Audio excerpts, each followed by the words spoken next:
Welcome back to our special coverage remembering President Jimmy Carter. I'm Aisha Howard. And I'm Ron Jones, and we're joined by former 11 Alive anchor Jeff Hollinger. We really appreciate you being here. Thanks. And you know, the service has just ended at the Carter Center. However, before that, the motorcade made its way by the, as you can see, the state capitol there.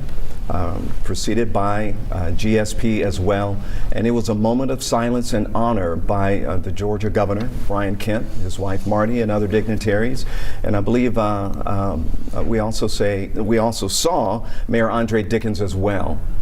Yeah, this was the first moment here that the public was able to see them. We see a lot of state legislators and former legislators there marking President Carter's time here in Georgia as governor and state senator. So a really special moment there at the Capitol.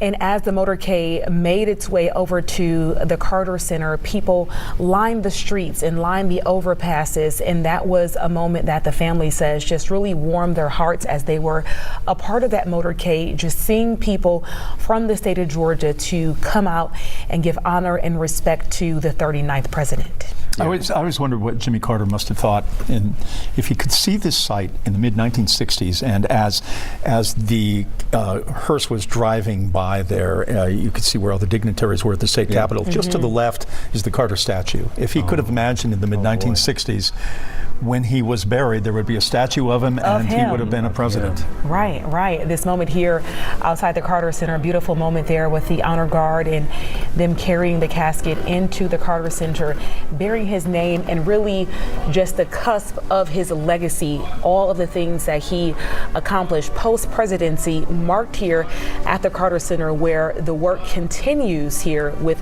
a large staff carrying on the legacy along with the Carter family that he and his wife Rosalind leave behind. Yeah, 11 Alive news anchor Jonathan Martin is there at the Carter Center. So Jonathan, what is the sense like there? I'm sure a lot of folks are showing up, a lot of residents as well, to pay homage.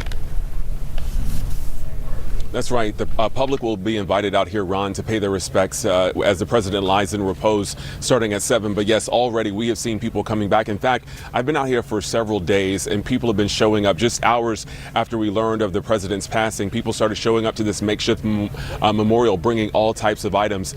And today, along with all of you, we've been watching that service. That service has started just after 4 o'clock. And the thing that stuck out to me today was just the humility in that service inside the Carter Center. You know, President Carter really had a hand in every aspect of what we saw today, and he could have used this moment to have a bunch of dignitaries talking, but instead he wanted this to be about the people, a lot of the people who were closest to him. We heard from a personal friend, we heard from his personal pastor, his grandson, his son, and it really was a theme of thank you to the people here at the Carter Center who have carried on his legacy and will continue to do so.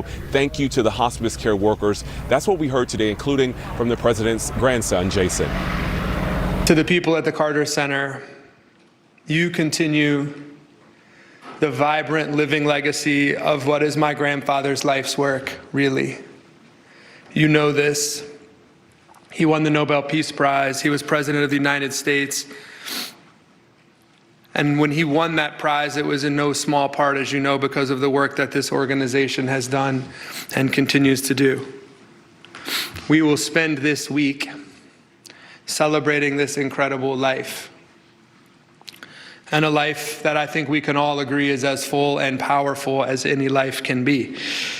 As someone said, it's amazing what you can cram into 100 years. And, you know, it's really special because, as I mentioned, the plans for the state funeral have been in the works for years and years. And President Carter, we understand, was very adamant that this very first service not be about dignitaries, but be about the people here at the Carter Center. And you saw earlier, they were able to go by and have a personal moment to pay their respects. I also want to share a quick story. We just heard from one of our crew members who was over at Manuel's Tavern just a moment ago. He told us that the NFL game was on, but when the service for President Carter was on one of the televisions, everyone turned to focus on the service and people were in tears, just showing the type of impact that he had and how his life really resonated with people who just stopped from the NFL game to focus on his service.